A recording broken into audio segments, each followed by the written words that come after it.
வணக்கம் நண்பர்களே, welcome back to epic life. நான் உங்கள் வெற்றி கூட்டாளி.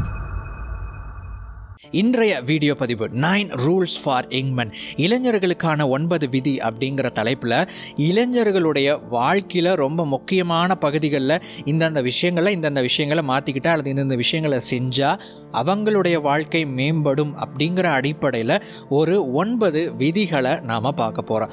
இந்த 9 விஷயங்கள் பார்த்திங்கன்னா ஒரு இளைஞர்களுடைய வாழ்க்கையில் மேஜராக ஒரு ரோல் ப்ளே பண்ணக்கூடிய விஷயங்கள் அப்படின்னு சொல்லலாம். சரி, இப்போ விதிகளை பார்க்கலாம். முதலாவது விதி, take 100% responsibility of your life and yourself. உங்களுடைய வாழ்க்கையை பற்றியும் உங்களையும் நீங்கள் முழுமையாக பொறுப்பெடுத்துக் கொள்ள வேண்டும்.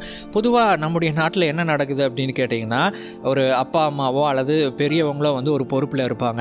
அந்த இளைஞர்கள் அப்படிங்கிறவங்க கிட்டத்தட்ட ஒரு 30 வயசு வரைக்கும் அவங்க பொறுப்பெடுத்துக்கிறதுக்கு காத்து இருக்கணும். கொஞ்சம் கொஞ்சமாக ஒவ்வொரு வேலைகளாக செஞ்சு பழகி ஒரு கட்டத்துக்கு அப்புறம் அந்த பெரியவங்கனால இனி என்னால் முடியாது அல்லது எனக்கு வயதாகி விட்டது அப்படிங்கிற அந்த நிலை வரும்போது தான் முழுமையாக பொறுப்பு அப்படிங்கிறது இவங்க தலைக்கு வரும். அப்படி வரும்போது பல பேர் இன்னைக்கு திண்டாடுறாங்க. என்ன காரணம் அப்படின்னா, இந்த விஷயத்தை எப்படி பண்ணுறது, இந்த முடிவை எப்படி எடுக்கிறது, இதை எப்படி சமாளிப்பது அப்படின்னு சொல்லிட்டு நிறையா பேர் திண்டாடுவதற்கான முக்கியமான காரணம் என்ன அப்படின்னா, அந்த பொறுப்பெடுத்துக் கொள்ளுதல் அப்படிங்கிறது அவங்களுடைய இளமை பருவம் முதலே அதை தொடர்ந்து வருவதில்லை அப்படிங்கிறதான் காரணம். அந்த டைமில் இருந்தே அவங்க அதை பழகலை. அதனால் அவங்க பின்னாட்களில் கஷ்டப்படுறாங்க. இதை நீங்கள் மாற்றணும், இதை நீங்கள் சரி பண்ணணும் அப்படின்னு நினச்சிங்கன்னா, இப்போ நீங்கள் ஒரு காலேஜ் படிக்கிறீங்க, எனக்கு ஒரு 18லேருந்து ஒரு 30 வயதுக்குள்ளே இருக்குது, நான் ஒரு இளைஞன் அப்படின்னு சொன்னீங்கன்னா, அது ஆணாக இருந்தாலும் சரி பெண்ணாக இருந்தாலும் சரி, உங்களுடைய வாழ்க்கையை நீங்கள் கொஞ்சம் கொஞ்சமாக பொறுப்பெடுத்துக்கொள்ள பழக வேண்டும். உங்களுடைய அப்பா அம்மாவையோ அல்லது மற்றவர்களையோ சார்ந்து இருக்கிற விஷயங்களை கொஞ்சம் கொஞ்சமாக தவிர்த்து நீங்கள் முடிவெடுத்து பழக வேண்டும். நீங்கள் செயல்பட பழக வேண்டும். ஒவ்வொரு விஷயத்துக்கும் நீங்கள் என்னென்ன பண்ணலாம், என்னென்ன பண்ணக்கூடாது அப்படின்னு யோசித்து முடிவெடுத்து நீங்கள் உங்களுடைய வாழ்க்கையை நீங்கள் டிசைன் பண்ணிக்கிட்டு போய்கிட்டே இருக்கணும். இந்த விஷயத்தை செஞ்சீங்க அப்படின்னா ஒரு கட்டத்துக்கு அப்புறம் உங்களை மிகச்சிறந்த ஒரு டெசிஷன் மேக்கராக அது உங்களை கொண்டு வரும். இரண்டாவது விதி, you have to be strong no matter what. எதுவாக இருந்தாலும் பரவாயில்ல, என்னவாக இருந்தாலும் சரி, நீங்கள் ஒரு பலமுள்ள ஒரு நபராக மாற வேண்டும்.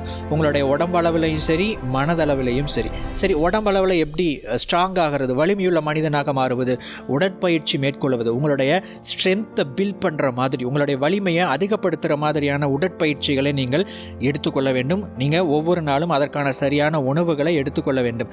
இன்றைக்கு இருக்கக்கூடிய இளைஞர்கள்கிட்ட ஒரு பெரும்பாலும் அவங்க செய்யக்கூடிய தவறு என்ன அப்படின்னா, அவங்க இந்த 2 விஷயத்தையும் செய்வது இல்லை. உணவு அப்படிங்கிறது என்ன அப்படின்னா, நம்முடைய வயிற்றை நிரப்பக்கூடிய ஏதாவது ஒரு பொருள் அல்ல.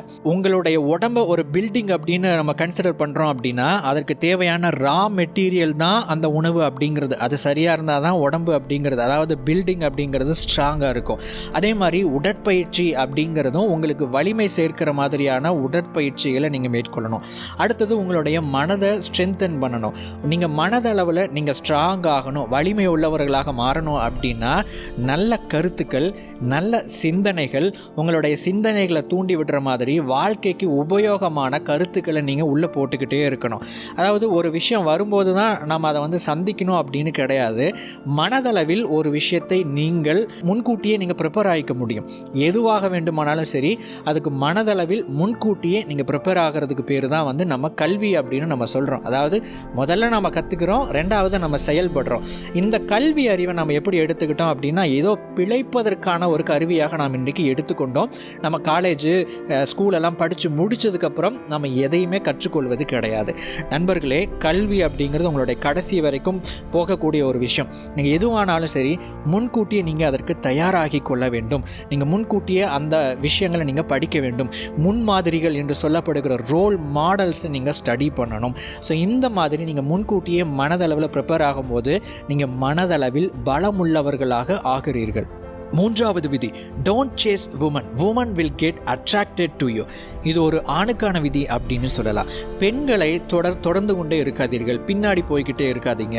அவங்க உங்கள் பின்னாடி வருவாங்க. எப்போ அப்படின்னா, நீங்கள் ஒரு ரேர் குவாலிட்டியை நீங்கள் காண்பிக்கும் போது.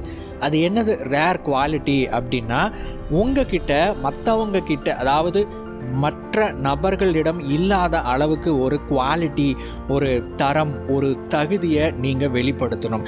அந்த அளவுக்கு நீங்கள் ப்ரிப்பேர் ஆகும்போது உங்களுக்கு சரியான ஒரு நபர் உங்கள் பின்னாடியே வருவாங்க. நீங்கள் ஒருத்தங்க பின்னாடி ஓடணும் அப்படின்னு அவசியம் இல்லை.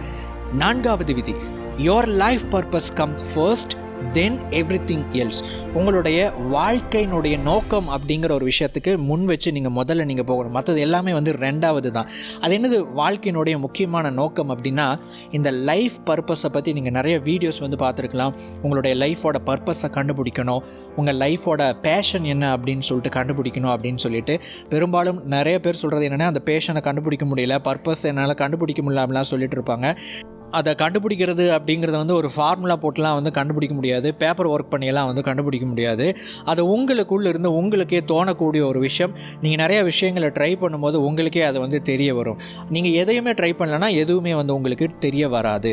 ஸோ அப்போ நீங்கள் என்ன பண்ணணும் அப்படின்னா, முதல் விஷயம், இப்போதைக்கு உங்களுடைய மேஜரான பர்பஸ் என்ன, உங்களுடைய முக்கியமான ஒரு நோக்கம் என்ன. இப்போ நீங்கள் ஒரு ஸ்டூடெண்ட்டாக இருக்கிறீங்க அப்படின்னா, இப்போ உங்களுடைய முக்கியமான ஒரு நோக்கம் என்ன, நீங்கள் பண்ணிக்கிட்டு இருக்கிற விஷயத்தில் ஒரு முக்கியமான ஒரு பர்பஸ் என்னவாக இருக்குன்னு ஒரு கேள்வி கேளுங்க. அதை பின்பற்றுங்க. அதை சரியாக செய்கிறதுக்கு முயற்சி பண்ணுங்கள். அடுத்தது நீங்கள் ஒரு ஜாபில் இருக்கிறீங்க, பிஸ்னஸ் பண்ணணும்னு நினைக்கிறீங்க, அல்லது ஒரு பிஸ்னஸ் பண்ணிக்கிட்டு இருக்கிறீங்க, நீங்கள் ஒரு ஆண்டர்ப்ரனராக இருக்கிறீங்க, ஒரு ஃப்ரீலான்சராக இருக்கிறீங்க அப்படின்னா உங்களுடைய முக்கியமான பர்பஸ் என்ன, அந்த நோக்கம் என்ன, உங்களுடைய பிஸ்னஸில் அந்த நோக்கம் என்ன, உங்களுடைய வாழ்க்கையில் ஒரு நோக்கம் என்ன அப்படின்னு சொல்லிட்டு நீங்கள் அப்போ என்ன இருக்கோ இந்த விஷயத்தை நீங்கள் பின்பற்ற ஆரம்பிக்கணும். ஒரு மிகப்பெரிய ஒரு பர்பஸை நீங்கள் கண்டுபிடிக்கணும் அப்படின்னா அதுக்கு கொஞ்சம் நாள் ஆகும். எடுத்த உடனே இப்போவே அதை கண்டுபிடிச்சி இப்போவே அதெல்லாம் ஃபாலோ பண்ணலாம் முடியாது. இப்போ என்ன இருக்கோ அதை கண்டுபிடிச்சி அந்த பர்பஸை நீங்கள் ஃபாலோ பண்ணணும். மற்றது எல்லா விஷயத்தையும் செகண்டரியாக வச்சுக்கோங்க, இதை மெயினாக வச்சுக்கோங்க. உங்களுடைய வாழ்க்கையில் இது மிகப்பெரிய ஒரு மாற்றம் செய்யும். 5வது விதி, money is always your biggest power. பணம் அப்படிங்கிறது உங்களுடைய ஒரு மிகப்பெரிய ஒரு சக்தியாக செயல்படும். இதை நீங்கள் நினைவில் வைத்து கொள்ள வேண்டும். இதனுடைய அர்த்தம் என்ன அப்படின்னா, பண ரீதியாக, பொருளாதார ரீதியாக நீங்கள் பொறுப்பெடுத்து கொள்ள வேண்டும். நீங்கள் ரெஸ்பான்சிபிளாக நடந்துக்கணும்.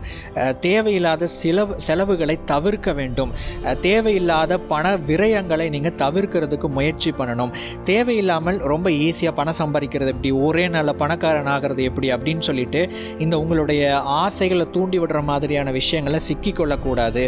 எப்படி உங்களுடைய வழியில் போய் உங்களுக்கு என்ன தோணுதோ, உங்களுக்கு என்ன பிடிக்குதோ, உங்களுக்கு என்ன வருதோ, அல்லது உங்களால் எது சாத்தியமோ அந்த வழியில் எப்படி போய் பணம் சம்பாதிக்கலாம் அப்படிங்கிறத நீங்கள் ரொம்ப ஆழமாக ஸ்டடி பண்ணீங்க அப்படின்னா அதில் எப்படி பணம் சம்பாதிக்கலாம் அப்படிங்கிறதுக்கான வழிகள் உங்களுக்கு நிறைய கிடைக்கும். இன்றைக்கி நிறைய பேர் என்ன சொல்கிறாங்கன்னா, ஒரு நல்ல ஒரு பிஸ்னஸ் ஐடியா சொல்லுங்கள் நிறைய பணம் சம்பாதிக்கிற மாதிரி அப்படின்னு ரொம்ப ஈஸியாக ஒரு கேள்வி கேட்குறாங்க.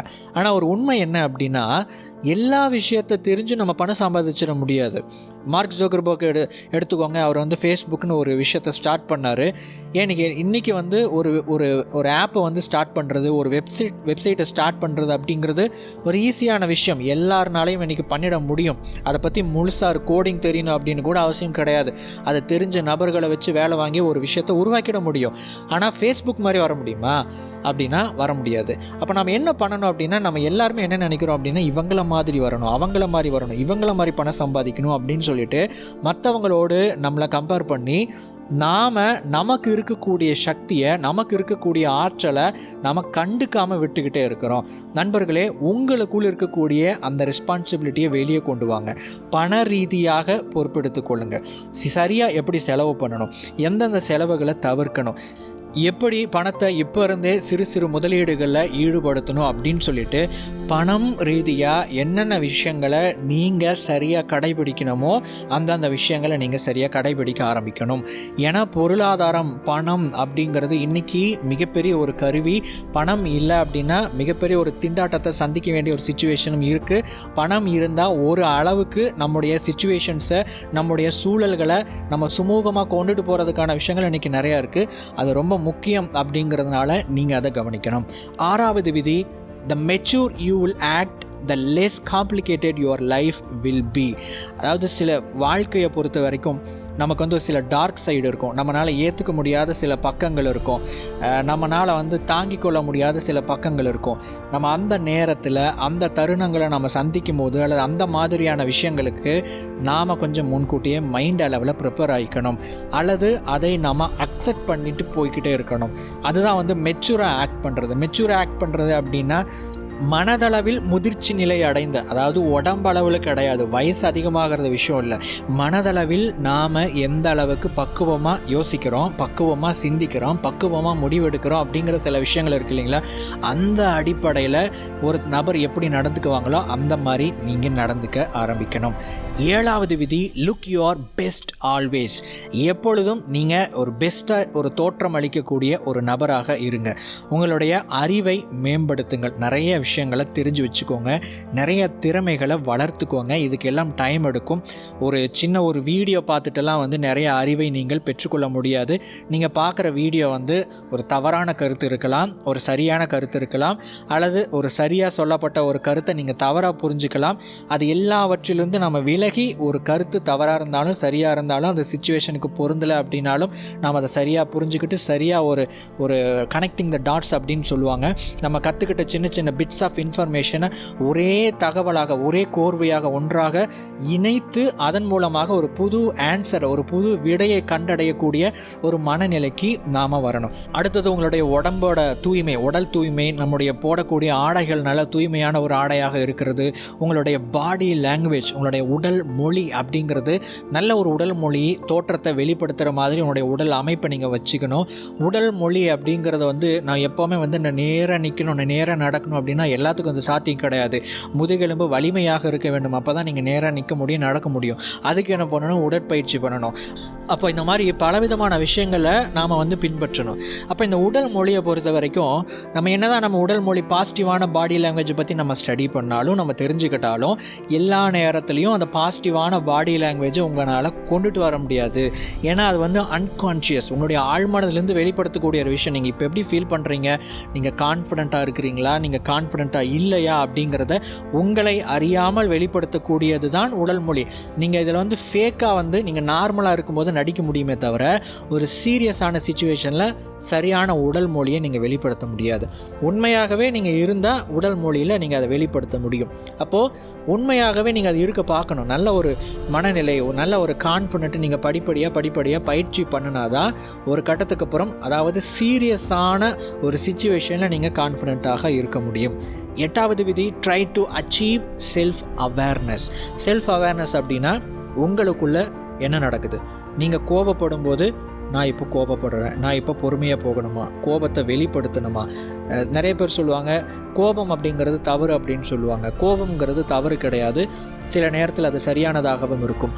அப்போ எந்த இடத்துல சரி, எந்த இடத்துல தவறு, எந்த அளவுக்கு கோபத்தை வெளிப்படுத்தணும், எப்படி பேசணும், எப்படி நடந்துக்கணும், எதை பண்ணக்கூடாது அப்படிங்கிற விஷயங்களை நீங்கள் கட்டுப்படுத்தணும் அப்படின்னு நினச்சிங்கன்னா செல்ஃப் அவேர்னஸ் முக்கியம். இந்த சுய விழிப்புணர்வு அப்படிங்கிறது என்னென்னா உங்களுக்குள்ளே என்ன நடக்குது அப்படிங்கிற ஒரு விஷயம் நீங்கள் எமோஷ்னலாக ட்ரிகர் ஆகும்போது உங்களுக்கு தெரியணும்.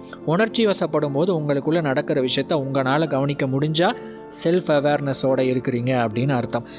சரி, அதை எப்படி அச்சீவ் பண்ணுறது?